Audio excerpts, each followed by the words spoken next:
What's up, guys? I'm back with another video, and today we're back with another installment of Hardwood Talk. And boy, am I hot today for this one. I am not gonna lie to you. You know why? You see it. You know why? But I'm gonna leave my commentary for the Mavs for later. But let's get into this episode. First game, I'm gonna be very, very quick with this Brooklyn Nets Celtics game, and just a couple talking points. Number one, the NBA is so wrong for making us suffer through one of the worst games of the worst game of the playoffs, and making us choose between those two really good games. I watched them both at the same time, but some people couldn't. I had my laptop and I had my TV. It was kind of hard to focus on both of them, but I tried my best. But the NBA is so wrong for that. Anyway, this Nets Celtics game, the Celtics are overmatched. The Nets are insane. Joe Harris had 16 points. He had more points than the Celtics at one point. And one real talking point I want to have with this game is that I really, really like that James Harden is like a built-in six-man to the starting lineup. He goes out early, and Kevin Durant and Kyrie Irving finish out that quarter. And in the second quarter, he runs the second unit with Jeff Green, Landry Shamet, Bruce Brown, and some others. And it's a really, really good thing to do because he can be that scorer. He's a facilitator in the first group, but he's that scorer and facilitator in the second group. And I love to see it. But that's all I got for this game because it was terrible. Now let's get into this Lakers-Suns game, and I was rooting for the Lakers. I didn't care about who won that first game, but I was rooting for the Lakers because I want this series to go as long as possible, and for that to happen, the Lakers would have to win, so I was rooting for the Lakers in this one. LeBron was way more aggressive, but wasn't aggressive to the end. I liked AD coming out being aggressive as well. He had that insane ball kick foul on Jay Crowder to start the game. It was kind of crazy. CB3 still doesn't look right and didn't play down the stretch. He tried to play, but Cam Payne went crazy, 19 points. Man, Cam Payne was looked as a bust before coming back to the Suns, man. It's really cool how he turned around his career. Devin Booker didn't have a great game. Didn't play great in crunch time, but he didn't have a terrible game either. But also DeAndre Ayton with another decent game. More in the first half than the second, but still an okay game.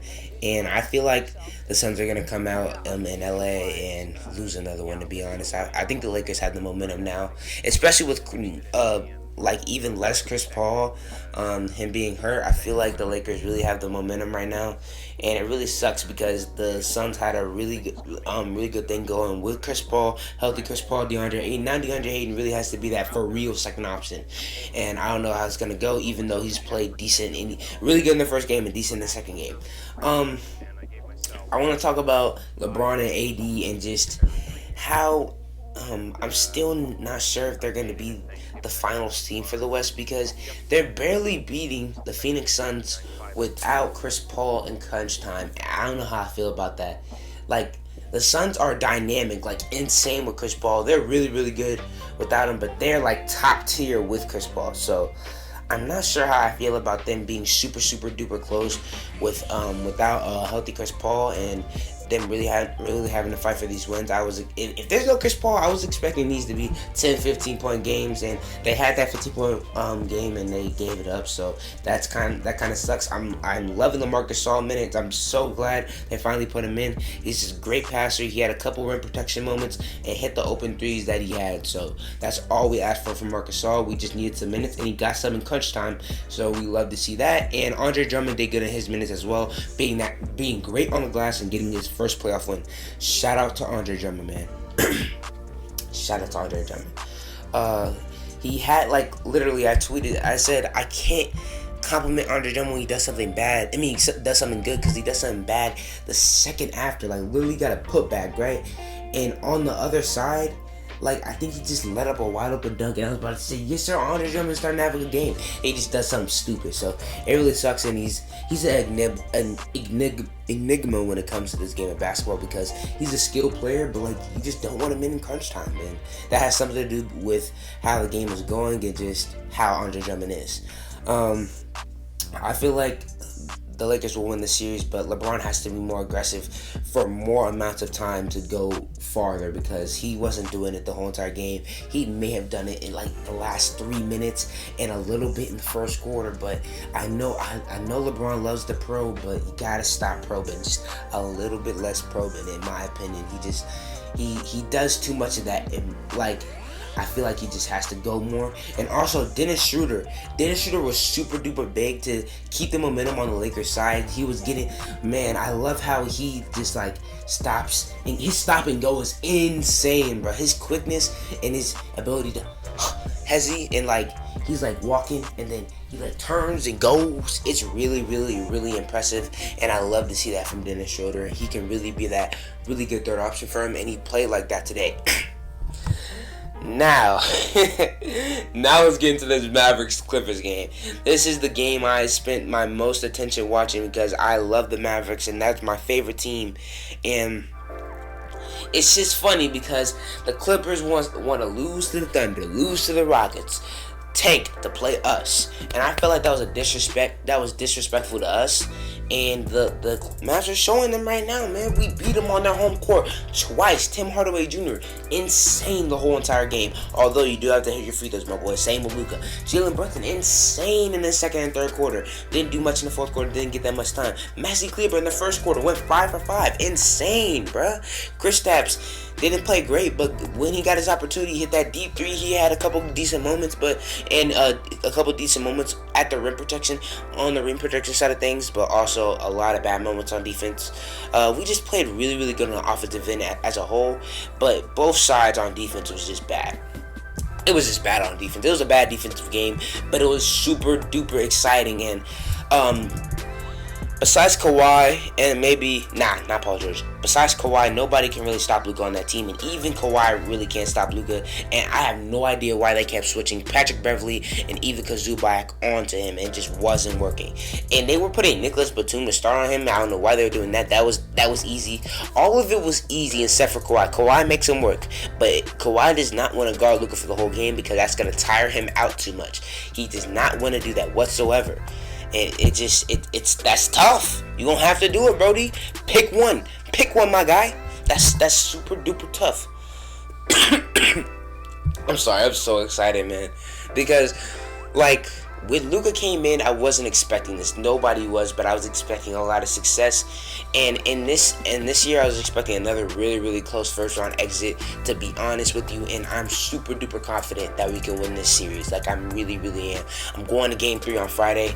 Man, I feel like it's gonna be packed in there. It's gonna be loud. If we can get up 3-0, man, that'd be super duper. That'd be super duper duper dope. Now let's get to this Clippers side of things. Let's talk about the Clippers, man. Now, I try to refrain from the Paul George hate because he's not that bad, you know, but he has really bad moments, man. And today he played good, but he wasn't great down the stretch once again.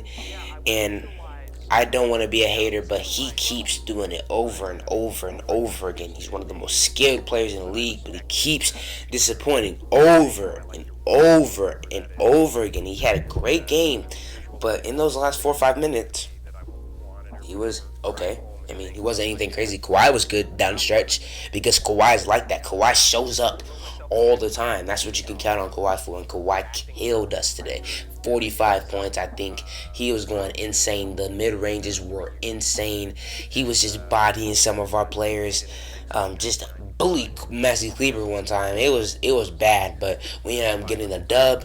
Their defense is just terrible. I don't understand how the defense is terrible. They have Patrick Beverley, Kawhi Leonard, Paul George. Marcus Morris is supposed to be this physical defender. Forget Marcus Morris. He's one of my most hated players on my list, bro. He's not fake tough, but like he thinks he can bully people, and he can't. He had that little moment on Luka and Kristaps last year. Now Luka's the bully. Luka's getting in you, boy. You can't do anything with Luka. I didn't even mention Marcus Morris when I was talking about people to guard him because I know he can't guard him. He cannot guard him whatsoever. So I don't even gotta talk about him. And he fouled out, and for the first couple quarters, he was shooting pretty bad from 3, but kind of got on it in the fourth quarter. He was one of those threes to get it back at 5 after Tim Hardaway Jr. missed those 2 free throws when we were up 10. Marcus Morris, I think, hit 2 threes to bring him back in 5, but besides that, he was really cold the entire game. Serge Ibaka, he's really a non-factor in this series because of his conditioning. Ivica Zubac did some nice things because Kristaps is still not a great one-on-one defender. And also, Ivica Zubac and Kristaps were getting murdered in the...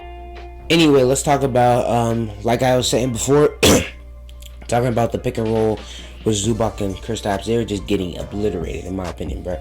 It was really bad for both sides. More the Clippers than the Mavs for the bad, because man, Luka in that pick and roll, especially when Tim Hardaway setting the screens, because they were both on fire. You kind of wanted the double, but they doubled in that one, and that's how Tim Hardaway hit that insane shot to really get it out of reach, and it was just free throws from there. Yeah, man, you can't double on both of them. And by the way, that Knicks trade for Mavs, Kristaps with Tim Hardaway, that is officially called the Tim Hardaway Jr. trade. Kristaps is the second person in that trade. It's the Tim Hardaway Jr. trade. Name it that. Regarded by that. It is officially that. So it's no longer the Kristaps trade. And the Knicks definitely didn't win the trade now, because we got a decent player in Kristaps and a star in the playoffs in Tim Hardaway Jr. We definitely won that trade. Anyway, that's all I got for you guys today. I'm super hyped about this win. I can't wait to go to the game on Friday to really, hopefully we can get up 3-0. If you like this type of content, like some of the videos if you haven't already, and I'll see you guys next time.